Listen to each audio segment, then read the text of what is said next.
이것은 말씀을 통해서 어떻게 영적 전쟁하나 하는 그런 책입니다. 때를 따라서 어떤 부분 또는 전체를 이용해서 기도할 수 있습니다. 입술 친 공간이 많은데 거기에다가 사람을 대응해서 이렇게 적어놓고 할 수 있어요. 어떤 여자가 있었는데 그 부인이 남편이 모슬림이에요. 이 책을 사서 그대로 기도했더니 남편이 얼마 있지 않아서 예수님을 영접했습니다. 왜 이런 일이 일어날까요? 하나님의 말씀은 능력이 있고 마치 어둠을 깨트리는 망치와 같은 힘이 있기 때문에 적을 살러버리는 불과 같아요. 아직 믿지 않는 불신자 가족이 있으신 분에게는 아주 좋은 그 도구가 될 것입니다. 도구 수준이 아니고 무기가 될 것입니다. 제가 만리장성을 갔었는데 거기에서 중국 사람들 위해서, 몽고 사람들 위해서 기도해요. 또 한국에서도 산에 올라가서 한국을 위해서, 다른 나라를 위해서 또 그런 기도가 이루어지는 걸 보고 나 자신도 놀랄 때가 있습니다. 두 번째 책은 여기 나와 있는 전략적 중보 기도자라는 책입니다. 아마 여러분들 가운데에서 잃어버린 영혼을 위해서 기도하는 분들이 있습니다. 어떤 분들이 이제 리스트를 써놓고서 기도하는 사람, 그 사람을 중보자라고 생각하는 사람. 전 IMI라는 세계 기도 사역, 중보 사역 단체에서 일을 해왔습니다. 그런데 이렇게 목록을 작성하고 기도하는 것처럼 아주 그냥 고리 타분한 일이 없다는 것을 언젠가 발견했어요. 그런데 제 남편은 그렇게 하길 좋아해요. 왜 그럴까요? 왜냐하면 그 자신이 그런 식으로 은혜를 받았기 때문에 그렇습니다. 그런데 저는 그 전투적인 중보 사역자입니다. 또 저는 예언적인 중보 기도자죠. 이 책에는 여러 종류의 중보 기도자 유형이 써 있습니다. 또 사단이 어떤 그 함정을 가지고 중보자들에게 역사하는가도 써 있습니다. 많은 사람들이 어떤 형태의 중보 기도자를 갖고 계십니다. 아마 다른 유형의 중보자들일 겁니다. 아마 여러분들 가운데 이제 교회 건축이 막 끝난 분들은 재정의 기름 부음 받은 중보자들이, 그래서 큰 물질이 올 수 있도록 중보하는 자들이 필요할지 모릅니다. 그리고 다른 사람들은 그 액수를 보고 와, 이렇게 큰 액수가 오다냐며 놀라게 될 것입니다. 그런데 재정 중보자들은 그런 식으로 안 합니다. 그 다음에 긍휼의 중보 기도자가 있는데 눈물로 기도하는 사람, 또 예배를 드리며 찬양하면서 기도하면서 중보하는 스타일이 있습니다. 특별히 사우스 이스트, 동남아시아의 중보 기도자들은 잃어버린 영혼을 위해서 기도하길 좋아합니다. 또 어떤 인종 그룹을 위해서 중보하는 중보자들도 있습니다. 또 어떤 위기 중보자, 다윗처럼 위기 가운데에서 중보하는 사람들이 있습니다. 저는 중보자로서 여기에 있는 그러한 중보자들 유형 가운데 들어갑니다. 그 소들은 되새김질해서 소화를 시키죠. 그래서 또 이렇게 소화됐던 게 다시 울컥하고 입으로 나오면 또 씹어서 또 올라오면 또 씹어서 또 집어넣고 그러죠. 여러분 꼭 소가 된 느낌이 드세요? 좀 의심이 확 떠오르면 다시 씹어서 좀 집어넣으시고 제가 짧은 얘기를 좀 하나 할까 합니다. 제가 이제 종교형이라는 걸 처음 들었을 때인데요. 제가 이제 피터 와그너가 이끄는 컨퍼런스에 팀을 이끌고 있었습니다. 빌리가 그때 이제 심장 수술을 앞두고 있었어요. 거의 죽어가고 있었습니다. 1분당 200에서 250 횟수로 뛰고 있었습니다. 보통 사람들 60, 70인데 빌리는 200에서 200. 수술 받기 전에 저하고 1000km 정도 떨어져 있었습니다. 빌리도 기도했고 저도 기도하면서 제가 피터 와그너 사역 거기에 가서 기도를 해야 될 것 같은 느낌이 왔습니다. 그래서 빌리도 그걸 믿었고 저도 가서 많은 사람들을 위해서 기도하는 사람들이 있는 곳으로 갔습니다. 그 전에도 빌리를 위해서 많은 분들이 치료를 위해서 기도했습니다. 그래도 치유가 되지 않았었습니다. 그러자 사람들이 빌리에게 네가 믿음이 좀 더 있다면 치료가 될 텐데 이런 식으로 얘기를 했습니다. 치료가 되지 않는 걸 보니 아마 숨겨진 죄가 있나 보다 이런 식으로 얘기했습니다. 아니면 당신이 가서는 안 될 나라에 갔기 때문에 더러운 영적인 것에 오염됐을 수도 있다라고 그렇게 얘기합니다. 이런 식으로 정죄하면서 판단하면서 우리 빌리를 공격하는 그런 걸 보았습니다. 빌리가 이제 수술을 받는 도중에 저는 하나님께 메시지를 받았습니다. 솔직히 말씀드리면 그 내용이 뭔지는 기억이 안 나요. 그러나 기억나는 것은 그 메시지를 전달하는 설교자가 여러분 가운데 종교의 영이 있으신 분은 빨리 나오시라고 그랬습니다. 그런데 성령님께서 나를 툭 치는 것이었습니다. 내가 종교형이 있구나 하는 걸 깨닫게 되었습니다. 그런데 저는 기도 사역을 하는 팀에 있는 사역자였습니다. 그래서 하나님하고 타협을 했습니다. 때로 하나님하고 좀 타협하실 때가 있잖아요. 하나님, 저는 내 자신이 존경이 있기 때문에 오늘 기도 사역팀에 있지만은 이 사람들 위해서 안수하지 않겠습니다. 그냥 사역 시간이 되면 그냥 이렇게 지휘는 하겠습니다. 그리고 집에 가서는 그 종교형이 나에게 어떻게 나타나고 드러나는지를 제가 좀 보겠습니다. 그래서 많은 사람들이 종교의 영으로부터 자유받기 위해 그래서 이제 그 사역을 하기 위해서 이제 다른 상담가들 이런 사람들을 이렇게 연결시켜줬어요. 사람들이 저한테 기도받고 싶어서 오긴 했지만은 저는 다른 사람들과 연결시켜줬습니다. 왜냐하면 제가 그 영이 있다는 건 내가 종교의 영에 있는 한 다른 사람을 위해서 아무리 기도해 봐야 그 사람들이 치유되지 않습니다. 내 자신 안에 뭐가 들어있는데 어떻게 그 일을 하겠어요? 이제 그 모든 집회가 완전히 끝났습니다. 그래서 저도 그 설교자의 책을 하나 사서 사인해 달라고 이제 들고 갔어요. 그리고 오랫동안 기다렸기 때문에 제가 그래서 그녀 앞에 가서는 무릎을 꿇고 그래서 그 여자가 이제 이렇게 사인을 하고 있었어요. 그런데 저기에 무슨 소리가 들렸어요. 그래서 가서 좀 멈추게 해주세요라고 저에게 부탁을 했습니다. 모든 사역은 끝났거든요. 사람들이 끝났기 때문에 짐 싸는 소리인데 저보러 가서 좀 조용히 시키라는 거예요. 그래서 뭘 멈춰요? 그러니까 가서 저 사람들 멈추라는 얘기. 그래서 제가 사람들한테 갔습니다. 그래서 미안하지만요. 잠깐 좀 멈춰보실래요? 그러니까 사람들이 뭘 멈춰요? 하고 돌아다 봤어요. 여러분이 하고 있는 걸 멈추란 말이에요. 왜요? 그래서 다시 이제 설교자한테 갔습니다. 저 사람들이요. 왜 멈추냐는데요. 그러니까 가서 종교의 영이라고 얘기해 주세요. 그래서 또 갔습니다. 사람들에게 갔어요. 스피커가 얘기하는데요. 종교의 영이래요. 예, 사실 제가 그 얘기하면 안 돼요. 왜냐하면 나 자신도 종교의 영이 있었기 때문에. 그때 사람들이 그러면 우리 영이 종교적이라는 게 무슨 뜻이냐고 물어봤어요. 잠깐만. 저 사람들이요. 자기 영이 종교적인지 알고 싶다는데요. 그러자 그 여자가 의자를 탁 밀치고 벌떡 일어나는데 굉장히 키가 컸습니다. 제가 거기 보면 아주 그 작은 사람이라는 거예요. 자, 그래서 이 사람이 가는 걸 따라서 왜냐하면 저 사람들이 하는 게 왜 종교적인가 알고 싶어서 그랬어요. 그러자 이 스피커가 그분들에게 하는 게 당신들이 기도하는 자체가 그 스타일이 굉장히 종교적이더라고요. 눈을 크게 뜨고 귀를 쫑긋하고 주의 깊게 들었어요. 왜냐하면 제가 볼 땐 그 사람들이 별로 종교적이 아니었거든요. 왜냐하면 내 안에 종교형이 있었기 때문에 그랬나 봐요. 근데 지금 그분들이 기도할 때 호우 하면서 소리를 지르면서 기도했었어요. 그래서 그 미국의 치킨 레이디라는 게 그러니까 닭들처럼 이렇게 성령이 임했다고 느끼면 그 모습이 종교적이라는 거예요. 저는 그게 종교적이라보다는 육적이라고 생각을 해요.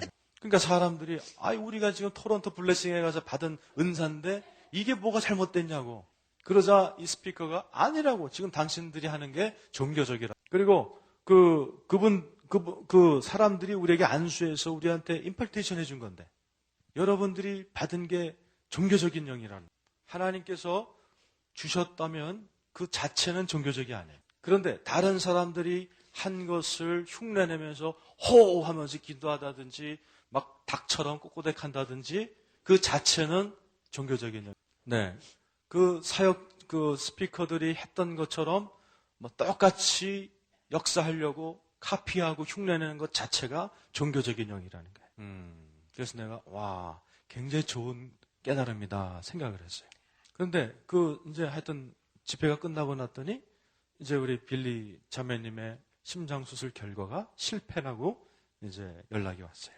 10시간 수술했는데 실패였어요. 그 사람들이 말하기를 타미 당신이 만약 수술실에 있었으면 실패하지 않았을 텐데요. 이렇게 얘기했어요. 나한테 이제 책임을 전가하는. 당신이 거기서 기도했더라면 빌리가 실패 안 했을 텐데. 종교의 영이라는 것이 정확한 장소, 정확한 시간으로부터 우리를 이렇게 띄워놓긴 합니다.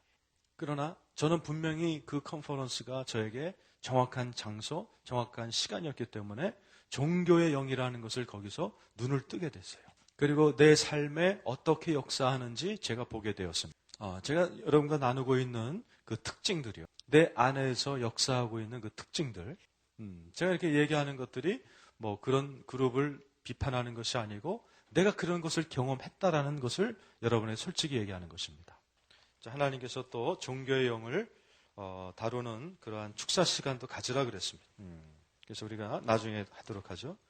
저희 제 쓰리바를 좀 갖다 주시겠어요? 이게 왔다 갔다 좀 해야 되니까.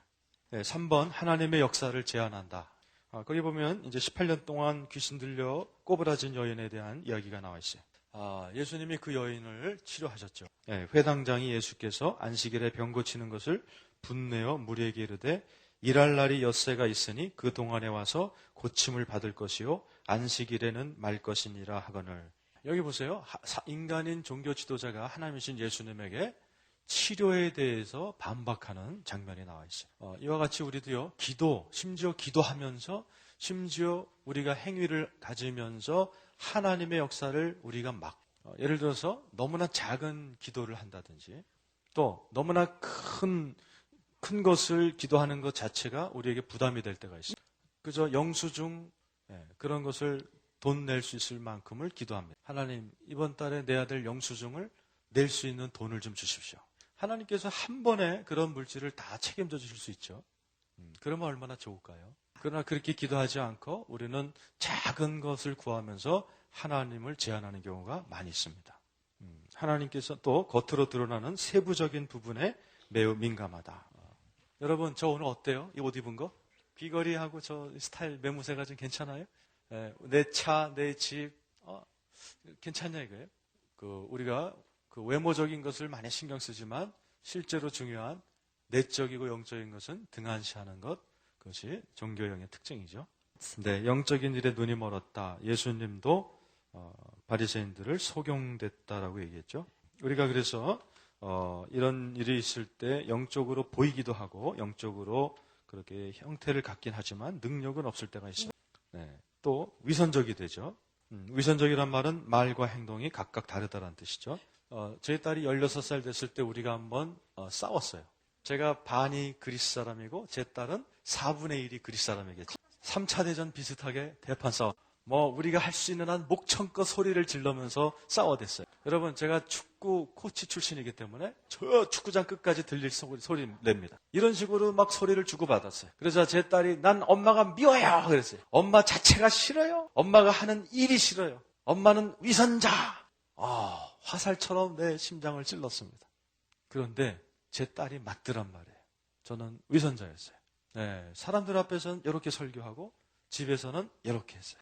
강단에서는 되게 영적인 척 같지만 집에 오면 굉장히 아주 못되게 굴곤 했어요. 네, 제가 못됐다는 말은 아주 죄성이 됐다는 얘기죠. 네, 이렇게 행동하는 게 내 모습이고 저쪽은 겉으로의 행위를 하는 모습이죠. 하나님께서 16살짜리 제 딸의 입을 통해서 나의 모습을, 위선적인 모습을 보여주셨어요. 그런 것 때문에 제가 여러분들 앞에서 저의 죄를 이렇게 그냥 솔직하게 얘기하는 것이 그냥 자연스럽게 됩니다. 제가 경험한 것 같은 경험을 여러분이 되풀이하지 마십시오. 하나님이 10대 소녀인 제 딸의 입을 빌리셨어요. 내가 위선자라는 사실을 깨우쳐주기 위해서. 여러분도 위선자신가요? 사람들 앞에서는 굉장히 훌륭하신 분인데 집에 오면 그 평가가 좀 달라지시나요? 많은 분들이 내가 예수 안 믿는 이유는 내가 아는 예수쟁이들이 위선을 떨기 때문이다. 그렇게 얘기를 합니다. 종교형의 모습이죠. 25페이지 4번. 말씀은 알지만 예수님과의 개인적인 관계는 없다. 요한복음 5장 39절에서 40절. 네, 너희가 성경에서 영생을 얻는 줄 생각하고 성경을 상고하거니와 이 성경이 곧 내게 대하여 증거하는 것이로다. 그러나 너희가 영생을 얻기 위하여 내게 오기를 원하지 아니하는도다. 제 남편은 믿는 가정에서 태어났어요. 루터교에서 자랐습니다. 루터교는 이제 주일학교를 가면 매주일 여기다 메달, 훈장을 받습니다. 그래서 또 다른 해가 오면 그 메달이 여기 줄줄이 달게 돼요. 근데 저희 남편은 18년 동안 주일학교를 한 번도 안 빠졌기 때문에, 그런데 32살이 되어서야 예수님을 개인적으로 친밀하게 만났어요. 그의 인생의 주인이고 마스터로 그제서야 영접을 했어요. 네, 예수를 알고 평생 신자였지만 예수님을 개인의 구주로 믿고 헌신한 것은 32살 때. 네, 크리스찬이라고 물어본다면 맞죠? 날 때부터 크리스찬이죠. 나는 크리스찬이고 루터론이다라고 얘기할 수 있어요. 그래서 30대가 돼서야 부모님이 가졌던 신앙이 자기에게도 온 것을 느끼게 되었습니다. 영적으로 소경으로 살았던 거죠. 네, 저희가 지금 종교형은 율법적이다라는 타이틀을 보고 있는데 2번이요. 잔인한 고발자다라고 이렇게 표현해놨네요. 자, 때로 우리는 초신자들 향해서 잔인하리는 만큼 반응을 보입니다. 또 믿지 않는 사람들에게도 제 동생과 또 두 번째 남동생도 어린 나이에 주님께 헌신했습니다. 그런데 제 동생들이 굉장히 율법적인 교회를 출석하게 되었어요. 화장도 또 보물도 이렇게 달 수 없어요. 지켜야 될 많은 율법을 가르치는 교회였습니다. 결과 제 동생과 그 부인이 주님을 떠나게 되었어요. 왜요? 너무나 율법적이었기 때문에. 그냥 잃어버린 영혼에 대한 그런 것을 초점을 맞추지 못한 교회였습니다. 네. 때로는 우리가 육적으로, 지식적으로 하나님을 섬기게 되죠. 하나님을 향해서 어떤 진리를 근거한 게 아니라 열심 자체에 근거한다. 로마서 10장 2절. 저희가 하나님께 열심히 있으나 지식을 쫓는 것이 아니다. 그랬어요. 결과 하나님을 아는 것 같지만 몰라요. 바울도 변화되기 전에는 하나님에 대한 열심이 있었지만 결과로 크리스찬들을 죽였어요. 그의 이름이 사울이었죠. 변화되기 전에. 결국 그도 이제 변화를 받아 진리를 얻게 되었죠. 문맥과 동떨어지게 하나님의 말씀을 인용한다. 26페이지. 예를 들어서 마태복음 4장에 보면 광야에 있던 예수를 향해서 사단이 말씀을 갖고 덤벼드는데 전부 다 문맥에 안 맞는 말씀을 갖고 덤빕니다. 우리가 성경을 이렇게 설교하거나 가르칠 때 그 상황을 잘 이해하는 것이 중요하죠. 또 그것이 파멸로 이끈다라는 것입니다. 의지, 선택, 비전, 부르심, 관계를 죽인다 이렇게 됐습니다. 자, 이렇게 문맥에 동떨어진 말씀을 인용하면 우리의 행위가 죽어버리게 된다. 하나님이 공급하는 능력으로 사역하는 게 아니고 자기 육신의 힘으로 하게 됩니다. 일을 열심히 하면 할수록 하나님의 어떤 보상을 받는다라고 생각할 수 있습니다. 아주 우리가 그럴싸한 일을 자꾸 열심히 해대면 하나님이 언젠가 감동받으셔서 그러나 그렇지 않죠. 또 그것은 예수님의 권세에 의문을 품는다. 네, 대제사장들과 백성의 장로들이 나와 가로되 네가 무슨 권세로 이런 일을 하느뇨? 또 누가 이 권세를 주었느냐라고 예수께 대적하죠. 자, 하나님이 지도자들에게 올무를 놓는다는 것. 종교의 영은 하나의 함정을 놓게 된다. 27페이지 위에 마태복음 22장 15절 이하에 보면 바리새인들이 가서 어떻게 하여 예수로 말의 올무에 걸리게 할까 상론하고 이렇게 되어 있습니다. 자, 지금까지 살펴본 것들이 종교의 영의 특징들이에요. 물론 더 많죠. 여태까지 가르쳐 주신 것만 제가 쭉 살펴봤습니다. 자, 그러면 이러한 것들이 나에게 작동하고 있음을 알리는 그러한 징후들이. 자, 28페이지 1번. 당신의 목소리를 잠잠하게 만든다. 생명의 말씀을 전하고 선포하는 일을 멈춘다. 제 친구 빌리가 죽어갈 때 10시간의 수술을 했음에도 불구하고 제 상태는 더 악화돼서 굉장히 아팠습니다.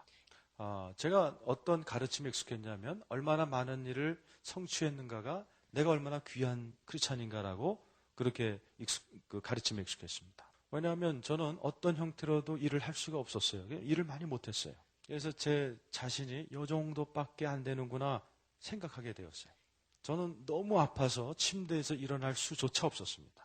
그리고 제가 굉장히 영적이 되었다는 걸 느꼈어요. 그래서 제가 이렇게 기도했습니다. 하나님, 이렇게 아파서야 주님이 하라는 것 어떻게 하겠어요?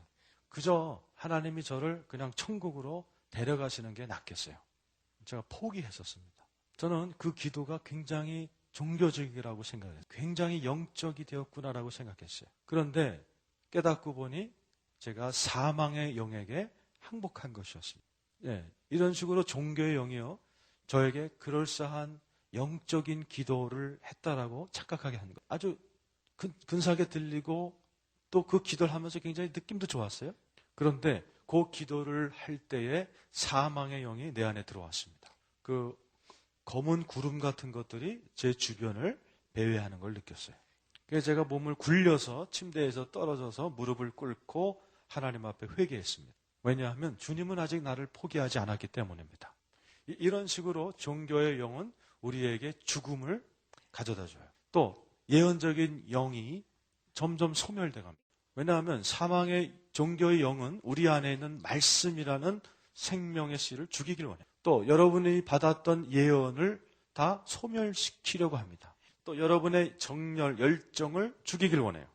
하나님에 대한 열정을 죽이고 그의 임재를 죽이고 또 예배에 대한 열정을 죽이고 말씀을 사모하는 열정을 죽이고 잃어버린 영혼에 대한 중보기도에 대한 사역을 위한 열방을 향한 여러분이 갖고 있는 모든 열정들을 죽이기를 원하는 거예요. 우리 빌리자매님은 열방을 향한 부르심을 받은 분인데 종교의 영이 그걸 죽이길 원했어요. 자, 혹시 여러분 가운데도 너무 힘들어서 포기해야겠다라고 포기한 시점까지 가셔보신 분 계세요, 이 자리에? 여러분, 이것이 종교의 영이 사망의 영의 모습으로 여러분에게 가까이 갔던 징후들입니다. 자, 여러분들께서 이런 영들과 전쟁할 줄을 모른다면 그 영들이 나에게 어떻게 전쟁을 걸어오는지 여러분이 아셔야 돼요. 예를 들어서 하나님, 이 사명을 전 감당 못하오니 다른 분에게 이것을 드리겠습니다. 굉장히 영적인 것 같지만 굉장히 병든 기도입니다. 자, 4번이죠. 하나님이 당신을 잊고 있다고 생각한다. 엘리야도 이거에 희생을 당할 뻔했죠. 자, 이제 막 바알 선지자를 이제 죽인 후에 이자벨이 막 이제 쫓아왔죠. 이제 엘리야가 숨어 있었습니다. 그리고 하나님 앞에서 칭얼대기 시작했어요.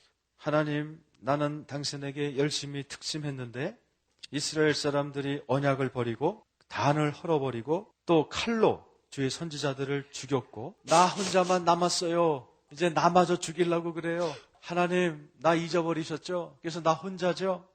엘리야가 이렇게 기도했다는 얘기예요. 하나님이 안타까워서 엘리야랑 잠시 대화를 하면서 야, 7,000명이나 더 있다. 때로 우리는 이런 식으로 하나님 앞에서 이제 불평을 낼 때가 있어요. 주님, 혹시 내 이름은 알고나 계세요? 나 잊은 지 오래되셨죠?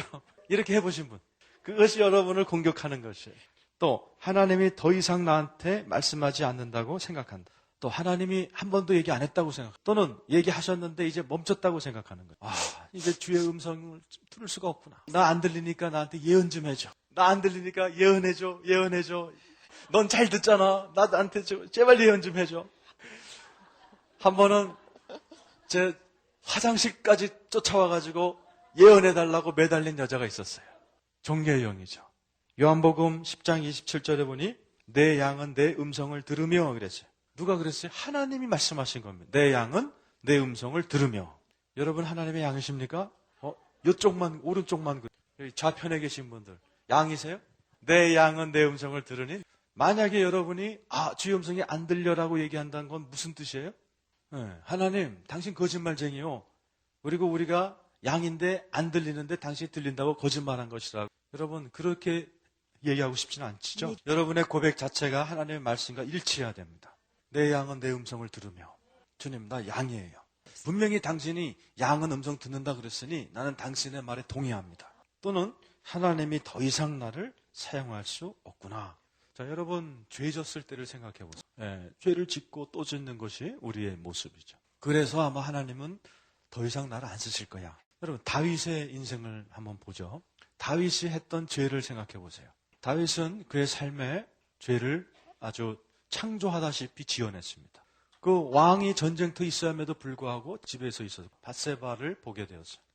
그리고 품어선 안 될 음욕을 품었고 그리고 성적 관계를 맺었습니다. 유부녀인데 그래서 일부러 그 남편을 전선의 맨 최전방에 보내서 죽을 줄 알면서 죽게 내버려뒀어요. 그런 다윗을 하나님이 어떻게 말하셨어요? 내 마음에 합한 종이다. 그래서 우리가 죄를 짓고 나면 사람들이 너무나 쉽게 이런 판단을 해요. 더 이상 하나님 나를 크게 쓰지. 또 우리의 죄를 나름대로 다 등급을 매깁니다. 조그만 죄부터 시작해서 엄청난 죄까지.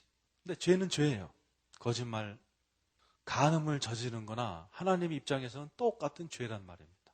판단하는 것도 남을 향해서 비판하는 것도 죄죠. 낙태하는 것도 똑같아요.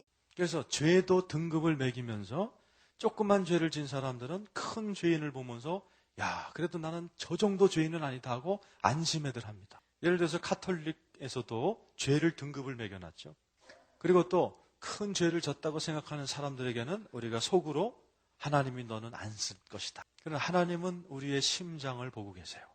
또 성적인 범죄를 했고 또 이렇게 성적인 어떤 다른 사람에게 폭행했던 사람들도 하나님은 나 같은 놈을 절대로 안 쓸 것이다라고 그렇게 포기합니다. 또 낙태를 했던 사람들도 하나님은 나를 절대로 안 쓸 것이다라고 자포자기합니다. 또 포르노 중독에 걸렸던 사람들도 자유케 되고 난 후에라도 하나님은 나같이 더러운 사람을 절대로 안 쓸 것이다라고 포기해요. 그러나 하나님은 회복의 하나님이십니다. 자, 7번이요. 특별한 이유 없이 피곤하고 지치고 정신적으로 둔해지고 주의력이 떨어진다. 건강상의 또 과학적인 그런 이유 없이 그냥 피곤한 거예요. 네, 완벽주의도 또 다른 형태의 종교의 영입니다. 완벽해야 돼요. 모든 게 완벽해야 돼요. 완벽한 교회, 배우자도 완벽해야 돼요. 애들도 완벽해야 되고 집도 완벽해야 되고, 그러나 하나님은 완벽보다 우리가 최선을 다하는 것을 보길 원하십니다. 그러나 완벽을 추구하는 것은 우리가 그 종교의 영에 붙들려 있다는 얘기이기도 합니다. 네. 또 우리 빌리 자매님이 얘기했던 것처럼 일을 많이 해야지 자기가 가치 있다라고 그렇게 믿게 되는 것도 그 종교의 영이죠. 제가 한국 교회, 특별히 교계 지도자들에게 얘기하고 싶은 것이 이렇게 조정하고 또 권위로 눌러대는 것이 종교의 영인데 한국에 강한 것 같아요.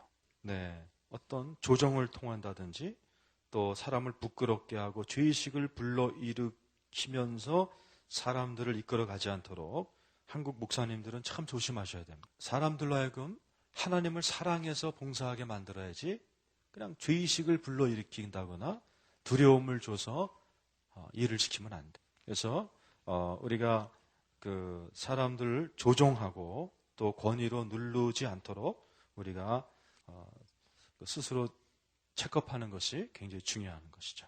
예를 들어서 우리가 절대로 남에게 배우지 않는 그런 성품의 사람이라고 생각해 보세요. 여러분이 그 배우지 않는 사람이 아니기 때문에 WLI에 와서 앉아 있는 거지만, 혹시 여러분이 어떤 한 부분에 있어서는 배우려고 하지 않는 그런 태도가 있을 수 있습니다. 자, 예를 들어서 한 영역에 대해서는 그거에 대해서는 내가 어느 정도 알기 때문에 더 이상 날 가르쳐 들지 말라, 이렇게 얘기할 수 있어요. 제가 이 점에 있어서 우리 김명현 목사님, 어제 설교하신 저 목사님이 참 좋은 점이 있는 거예요. 우리 김명현 목사님은 제가 이제 가르칠 때 보면 굉장히 열심히 받아 적습니다. 어린애가 막 맛있는 걸 받아 먹듯이 더 가르쳐 주세요, 더 가르쳐 주세요 하는 식으로 아주 잘 받아들여요. 네. 그 담임 목사임에도 불구하고 굉장히 이렇게 배우려고 하는, 제가 우리 목사님에게 이렇게 좀 공식적으로 이렇게 얘기하고 싶어요. 제가 9월 달에 우리 김명현 목사님 교회에서 종교의 영, 유교의 영에 대한 설교를 했습니다. 저는 우리 김 목사님의 반응에 대해서 이게 준비되지 않았었어요. 갑자기 김 목사님이 성도들 앞에 쓰더니, 내가 여러분들을 종교의 영과 유교의 영으로 여태까지 목회한 것을 여러분 용서해 주십시오, 이렇게 회개하시는 것이었어요. 자기의 죄를 인정했고 그걸 갖다가 또 공포하고 성도들의 용서를 비시는 걸 제가 봤어요. 그리고 오직 성령의 능력으로만 목회하겠다고 선포하는 걸 봤습니다. 자, 여러분들은 배우기를 원하시는 분들이 있어요. 또 여러분들께서 배우신 것을 꼭 적용하시고, 또 예를 들어서 또 점검받거나 권고를 듣거나 감독받는 것으로부터 도망치는 경향들도 있습니다. 자, 여러분들이 여러분의 행위에 대해서 책임을 지지 않을 때, 제가 이번 주에 전략적인 여성들의 모임이라는 모임에 갔었습니다. 저희들이 어떤 책임감, 그 믿을만함에 대한 우리 많은 사람들에게 연결되어 있는 관계에 대한 얘기를 했어요. 거기에는 우리를 보호하는 자리가 있고, 때로는 우리에게 그냥 우리 있는 자체를 보여주고 우리에게 권고라든지 상담을 해줄 수 있도록 우리를 여는 장소가 있습니다. 그래서 또 우리가 스스로도 알고 있지만 또 나를 위해서 상담해주고 또 나를 도와주는 사람들이 내가 어느 부분을 열어야 되는지 이렇게 지적해 주는 것이 저는 이제 참 좋고 익숙해졌어요. 자, 예를 들어서 저를 위해서 영적으로 도와주는 분들이 저에게 부부 생활은 어떠냐, 이런 것까지라도 얘기할 수 있기를 원한다는 얘기. 아니, 교회에서 섹스에 대한 얘기를 하다니, 이렇게 놀랄 수도 있지만, 그러나 이 부분에 대해서 믿을 만한 분에게 그러한 부분에 대해서 우리가 오픈할 필요가 있는 거예요. 특별히 한국에서는 이 음란 문제가 너무나 심하기 때문에 자기의 그러한 성적인 문제를 누군가에게 상담할 필요가 있는 거죠. 또는 여러분의 이런 그 사고 생활, 어떤 생각하며 사느냐는 얘기죠. 또는 어떤 좋지 못한 음욕으로 차 있는, 탐욕이 있어서 단 사람이 갖고 있는 것을 지금 막 바라고 있는지, 개인적인 어떤 질문들 같은. 네. 내가 지금 오픈하고 있는 이 사람이 정말 믿을 만한 사람인가? 이 관계의 문제를 제가 얘기하고. 예를 들어, 저는 피터 와그너 목사님에게 제 자신을 다 열어놓습니다. 저를 지도하는 사도시죠. 저의 사역에 대해서, 개인적인 삶에 대해서 저는 그분에게 권위를 드렸어요. 어떤 질문을 저에게 하셔도 좋다. 자, 그래서 우리는 이와 같이 우리 자신을 이렇게 드러내 보이는 관계가 필요합니다. 자, 여러분, 하나님의 부르심에 의심하신 적이 있으세요? 하나님이 나보러 지금 이 사역하라고 그러셨나? 자, 사탄도 예수님의 부르심에 좀 의심을 가게 했죠. 만일 하나님의 아들이어든 이런 식으로 예수님에게 그 자신의 부르심에 대해서 의심토록 했습니다. 예를 들어서 내가 지금 여기서 뭐 하는 거지? 하고 의심하신 적이 있으세요? 자, 여러분, 나는 한 점의 의혹도 없이 바로 이 시간 WLI 이 자리에 와 있는 것이 하나님의 뜻이라고 믿으십니까? 또 그 부르심에 대해서 1.1핵도 흔들림 없는 어떤 그런 부르심을 갖고 계십니까? 왜 이런 부르심이 중요하냐 하면 어려움이 닥쳤을 때 그 부르심이 확고하지 않으면 의심하게 돼요. 아마 내가 하나님의 음성을 못 들었나 보다. 그러나 하나님의 음성을 분명히 들었다면 문제가 와도 절대로 흔들리지 않습니다. 하나님의 음성을 의심해 보신 분 계세요? 예, 지금 손 못 드는 게 다 종교형 때문이거든요. 그때 다 이해합니다. 다시 한번 하나님의 부르심을 의심해 보신 분. 손 들 때 다 같이 드세요. 사람을 두려워한다. 14번. 자, 성경에 보니 사람을 두려워하는 것이 올무가 되더라 이렇게 써 있죠. 왜냐하면 사람을 두려워하게 되면 사람들의 인정을 받으려고 자꾸 노력하죠. 제가 이제 사람들한테 자꾸 칭찬받고 싶고 인정받고 싶을 때 살펴보면 제가 스스로 가치가 없다고 느낄 때 자꾸 반대로 남에게 인정받으려고 그래요. 사람들이 날 어떻게 생각할까? 이걸 자꾸 두려워하게 되죠. 종교의 영은 또 진리를 왜곡시킵니다. 하나님의 진리를 조금 더 낮게 보이도록 우리가 왜곡시키는 경우가 있어요. 예를 들어서 한 5명 정도가 모이면 하나님의 역사가 있을 것이다. 이렇게 얘기할 때 나는 한 50명 모여야 되겠다. 이런 식으로 왜곡시키는 거예요. 네. 어떤 것이 더 진리처럼 보이도록 조금 왜곡시키는 거예요. 네. 능력은 있지만 또는 친밀함에서 오는 그런 능력은 없는 모습이 종교형이죠. 또 사람들에게 보이려고 어떤 종교적인 행동을 한다. 또 저는 사람들이 제가 막 경건하게 예배드리는 걸 보면서 와, 저분 참 높은 데까지 올라가셨구나. 이런 인정을 받기 원하죠. 그러나 그때가 아주 어떤 면에서는 가장 나쁜 모습으로 막 제가 이렇게 영적으로 손을 들면서 찬양할 때 속으로 딴 사람들이 이 굉장히 영적인 내 모습을 봐줬으면 그랬다고 내 안의 것들이 다 끝났느냐. 자, 여러분들도 그런 실수, 그런 마음을 갖고서 경건하게 예배드린 척 해보신 적 있으세요? 제가 이렇게 찬양하고 노래할 때 제가 노래하는 것에 대해서 어떤 조그만 실마리를 얻게 될 때가 있어요. 30분이나 찬양해놓고도 내가 무슨 찬양을 했는지 가사가 거의 조금밖에 기억이 안 나요. 왜냐하면 입술로는 찬양을 했지만 머릿속과 심령과 연결이 되어 있지 않은 딴 생각했기 때문이죠. 자, 예를 들어서 또 예언을 받고 나서 와, 기가 막힌 예언이다 해놓고서 금방 까먹기도 합니다. 예언해달라고 막 졸라서 겨우 예언 받아놓고는 금방 까먹어요.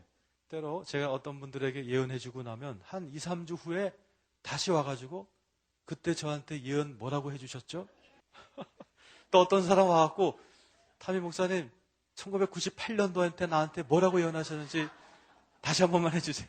저는 그때 무슨 예언했는지도 모르거니와 당신도 내가 누군지 모르겠다. 예, 제가 사람들에게 너무 많은 사람들 예언하고 있어요. 한 사람 행교하다면 또 그 뒤로 몇십 명이 기다리고 있잖아요. 그래서 하나님이 말씀하실 때는 집중해서 잘 들어야 돼요. 자, 이제 여러분 종교의 영이 어떤 징후들이 있는지 이번 섹션이 끝났는데 좀 정리가 되셨어요? 여하튼 여러분이 뭐 대답을 이쁘게 하든 안 하든 종교의 영으로부터 여러분은 자유케 될 것입니다. 여러분 자유함을 생각하시면서 여러분 막 흥분되시기를 바랍니다. 자, 그 다음에 32페이지 종교의 영이 미치는 영향들. 자, 잠재적인 신자들을 어떻게 가로막는가 얘기했죠. 잘못된 겸손인 교만을 낳는다. 자, 이것 때문에 사실은 내가 있어야 될 자리와 위치로 못 간다는 얘기입니다. 왜냐하면 다른 사람들이 요구하는 것을 하다 보니 하나님이 하라는 그 자리는 못 가더라는 얘기입니다. 3번, 자신의 실수에 대해 잊지 못하게 한다. 너 옛날에 이런 실수했잖니? 너 옛날에 설교 잘못한 적 있잖니? 이런 식으로 사탄은 우리에게 여러 가지 실수를 자꾸 떠오르게 해요. 제가 죄를 짓고 실수했던 그런 기억들을 생각할 때, 왜냐하면 저는 그 실수를 참 좋다고 여기는 것이 그 실수를 통해서 깨달은 것을 다른 사람들에게 잘 가르칠 수 있어요. 그래서 어떤 면에서 저는 죄를 많이 짓는 그런 기회를 갖게 됩니다. 죄를 용서하시고 씻으신 다음에는 저를 그것 가지고 다른 사람들에게 좋은 가르침을 주게 해요. 저는 아주 놀라운 간증이 있습니다. 너무나 많은 잘못된 가르침을 그런데 하나님께서는 그때마다 고치시고 교정하셔서 저를 올바로 가게 하셨어요. 그래서 저는 얼마나 자유한 게 좋은 것인가를 잘 알고 있어요. 그래서 우리가 올바른 자리, 올바른 시간에 서 있는 것을 방해한다라는 것. 많은 사람들이 우리 빌리 자매님이 수술 받을 때 너 그 자리에 있었어야지 하고 저를 비판했다고 얘기했어요. 저는 그 자리에 있지는 않았습니다. 왜냐하면 하나님께서 원하는 자리가 아니에요. 그런데 다른 사람들은 내가 그 자리에 있었어야 된다고 저에게 얘기했어요. 그리고 이제 빌리 자매님이 수술 받은 일주일 후에 제가 금식하며 기도하며 이제 하나님과 그 뜻을 구하는 시간을 가졌습니다. 그때 하나님이 저에게 이런 생각을 넣어주셨어요.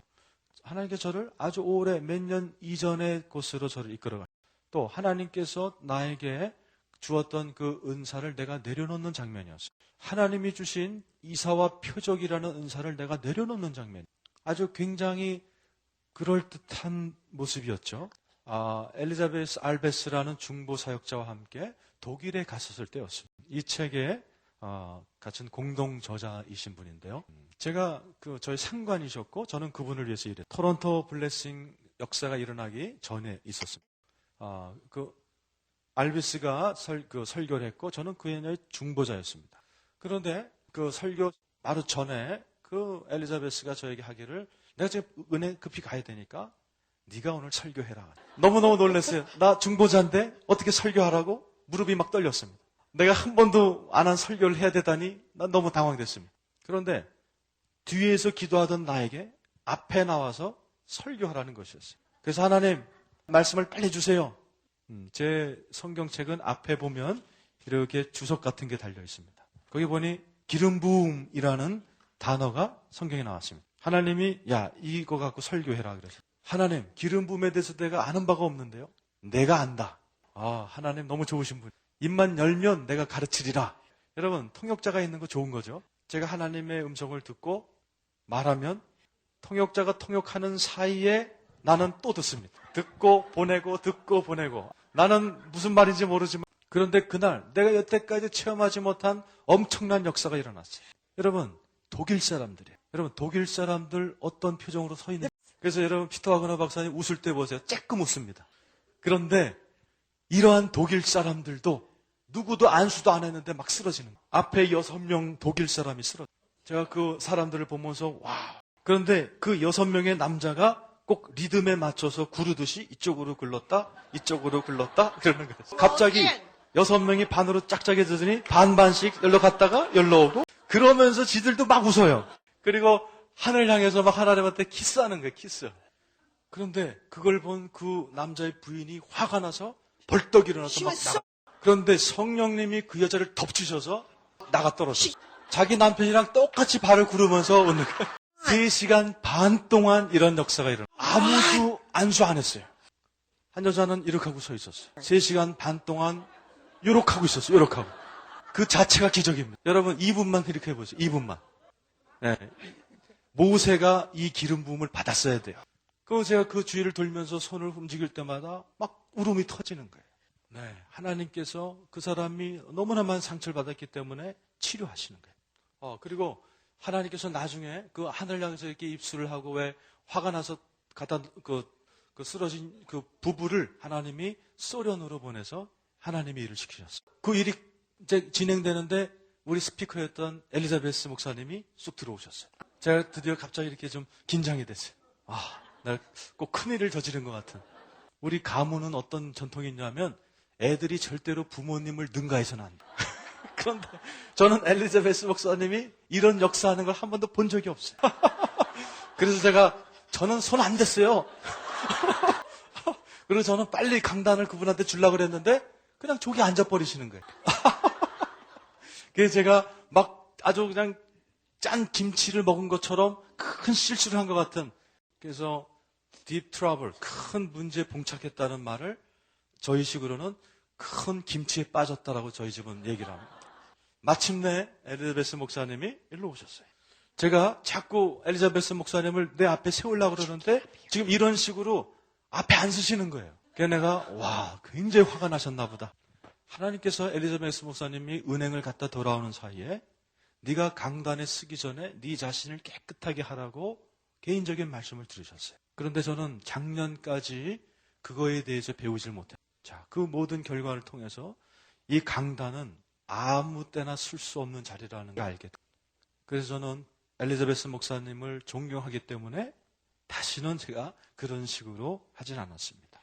어떤 영적인 영역에서 그 목사님보다 더 이렇게 지나치게 분수를 넘는 일을 하지 않기를. 그런데 하나님께서 그렇게 내가 엘리자베스 목사님보다도 지나치지 않기 위해서 내려놓는 그 장면을 기도하는데 딱 보여주시는 거예요. 엘리자베스 목사님은 절대로 부정적인 평가를 나한테 그런데 제가 저희 집안에서 자라온 배경 때문에 몸에 밴 대로 제가 스스로 괜히 엘리자베스 목사님 때문에 내 은사를 내려놓고 더 강하게 추구하지 않기로 내려놓는 거였어요.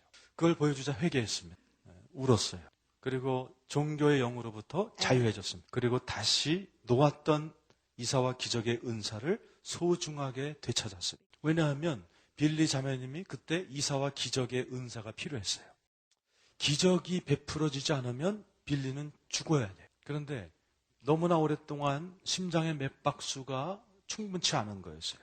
빌리가 저에게 이렇게 얘기했었어요. 우리는 이제 앞으로 같이 다니면서 열방을 위해 전략적인 중보를 합시다. 그런데 만약에 내가 죽으면 당신은 나 말고 딴 사람을 뽑아서 또 훈련시키고 그래야 돼요.